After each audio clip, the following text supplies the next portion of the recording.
Can this little device solve all your missing port blues? Let's find out.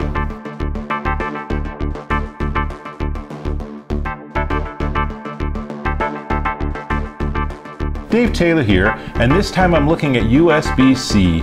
Yes, my new MacBook Pro. Now, for everyone that has one of these, you know, oh, it's all USB-C. So all the old USB connections, HDMI, SD cards, all that other stuff's gone. Now, on the upside, you get 4 equal ports, and you can charge from any of them, which I kind of like. I can plug it in on either side, depending on how everything's configured. But there's a lot of missing connections.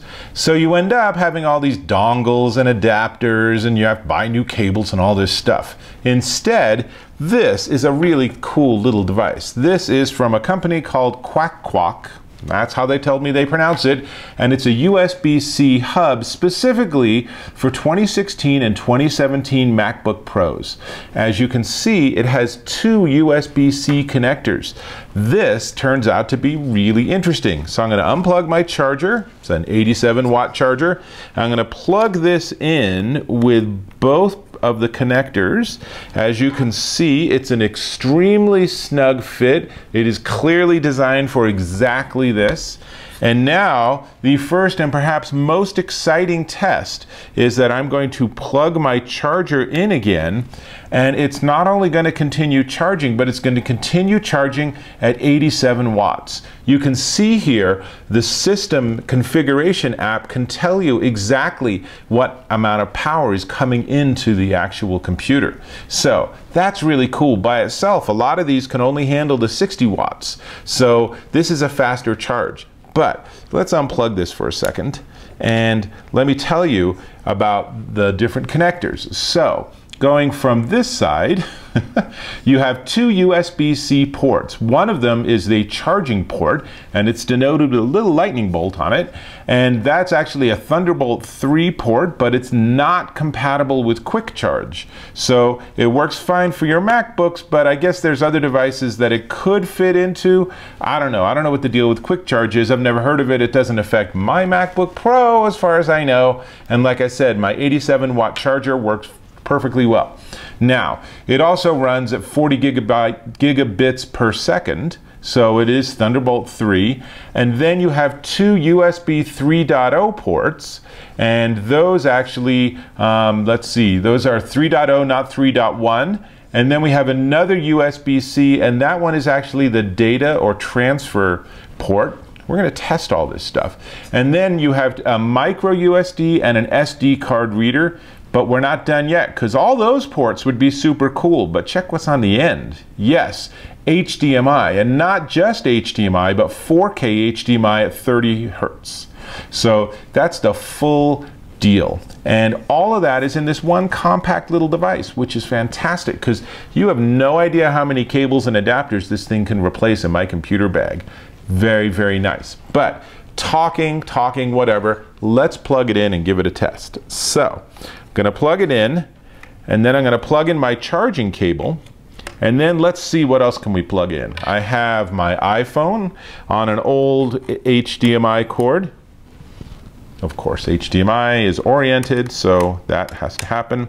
I plug that in, and you can see, well, my phone is waking up, but it has power. It is seeing power. Now I have 2 hard drives.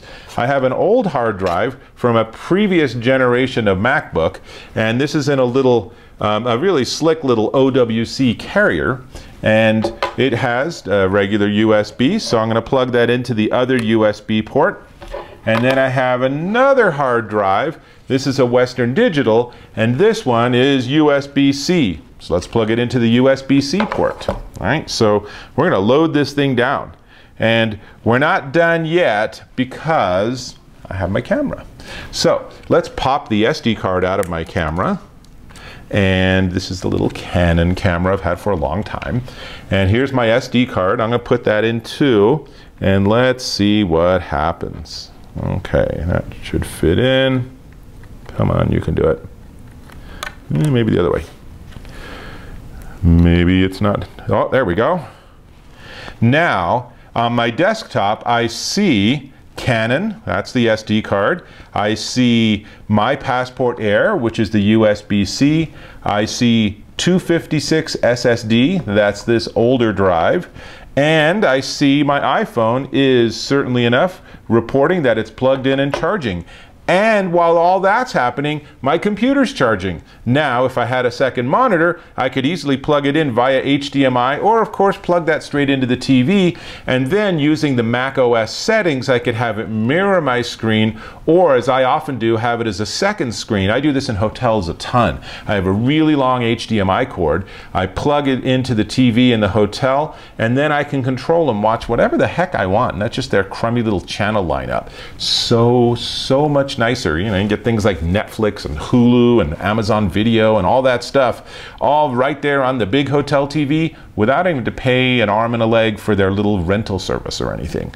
Really nice. All of this is working. It's all working great. Let's give it a quick speed test, shall we? So I'm going to go ahead and I'm going to spin the camera around so you can see what's on the screen. Give me just a sec. Okay, I have all three drives and they're all open. So this is the camera. This one down here is via USB-C, and this one's via USB 2.0. And let's just do something nice and easy. Open up the camera, and we'll just copy one of the folders onto the USB 3 drive. Shouldn't take very long. And that looks like it's chugging along, and so the data is coming in and out through the same USB-C hub. So this is probably a worst case scenario in terms of how to copy data, but it's still quite functional, not breaking any land speed records, but SD cards aren't super fast anyway. And hopefully when it's done, we get here. Let's close this, and now let's actually copy this onto the USB-C drive. And let's see. Oh, looks like that drive's having some problems, which makes me sad. So I guess we will just, let's see what's going on here. Okay, so here's this drive. I'm not sure what's going on here, but let's try copying this onto the desktop. And there we go. So generally speaking, I have to admit that I would probably be copying things onto my computer and then copying things onto the other drive. I think we're probably stress testing this a lot, but let's switch back to being on camera. So there you go. That was my test. Wasn't quite as smooth and elegant as I might like it to be, but I just want to say that however you end up using it, the fact that you can actually access all these ports, and they're all a little snug, that's actually maybe one of my few criticisms of this device, but the fact that all these ports are so easily added with just this one device is fantastic. I would get this just for the HDMI, but the fact that it gives me all these other ports and connections is fantastic. Truth be told, I don't often use my SD card with a computer, and you know, I have a USB-C connector for my phone and everything, but when you need other ports and you're on your MacBook Pro, this QacQoc USB-C hub is pretty darn nice. Now, it's about 4.5 inches long and just a smidge over an inch wide, and they have a pretty nice little packaging setup here, and it does come with, in the packaging,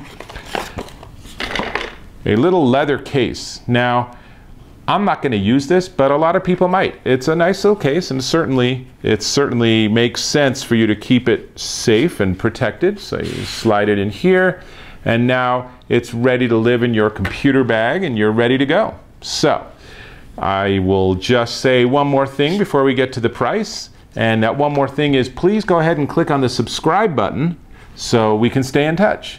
Excellent, thank you. Now, this originally was 199 bucks. This is silver, it also comes in gray. It was originally 199 bucks, but QacQoc has reduced the price on Amazon and its own website to $89.99. Now, considering that an HDMI interface is almost 50 bucks by itself, to get this whole thing for 89 bucks, even if you're only going to use 1 or 2 ports at a time and not stress test it like I did, that's okay. It's still a great deal and a wonderful thing to keep in your desk at work, or a wonderful thing to keep in your portable travel kit for your computer when you're on the road. So, this is Dave Taylor. I'm going to give this a thumbs up, although like I said, the ports are a little snug and I'm not entirely sure what happened with our file copy. Pretty sure that was a Mac hiccup more than a hiccup with the hub. Who knows? And I will say I encourage you to check it out, and I'll catch you in my next video.